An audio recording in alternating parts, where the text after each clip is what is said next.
I'm making our Honeyskin face and body wash and showing you everything that goes into it. First off, we need to grab our scale and beaker. Then we realize our beaker's too small, so we grab a bigger one from off camera. Using the magic of editing, you can fill the empty beaker with aloe vera juice. I then add this luster, shine, glitter mineral that makes it look prettier. It's called Timuron, and it's a combination of natural minerals that I use to make it look like actual soap. And as you can see, when I mix it in, it's already starting to look like something you can wash your face with. It's not yet, I have to add more stuff, but we're getting there. Next, I have to add our honey. Honey is kind of the flagship ingredient of Honeyskin, hence the name. But the one I'm mixing in is Manuka honey, which is basically the best honey in the world. Graduated top of its class, full scholarship at Honey School, went on to do TED Talks to all the other honeys teaching them to be better.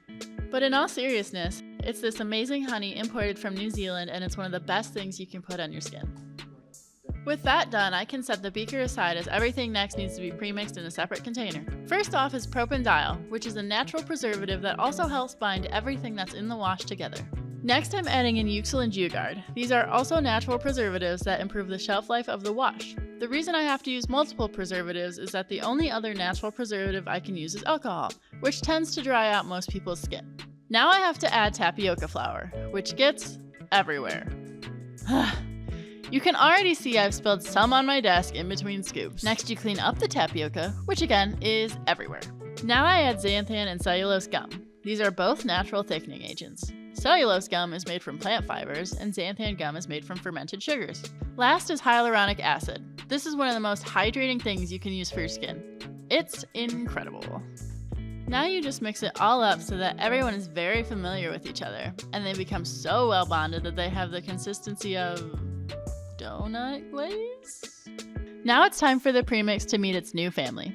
I bring the beaker back up and with a few adjustments, start the mixer.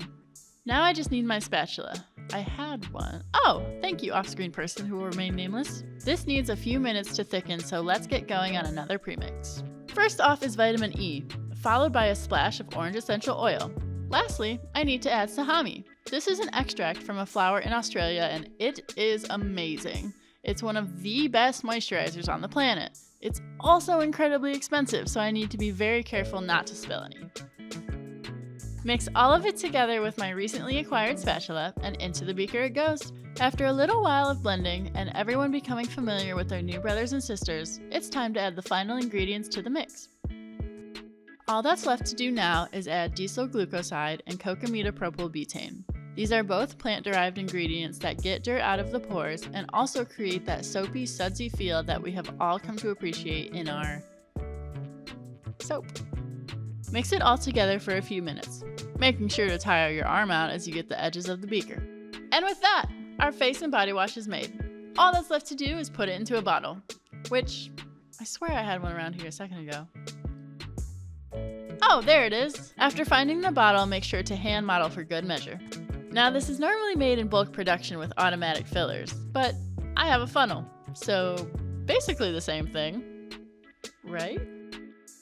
Okay, not quite the same, but a few more inappropriate gestures later, and we got it all in. Now you just put the cap on. Oh, there we go. Second time's the charm. And that's everything that goes into making Honeyskin face and body wash.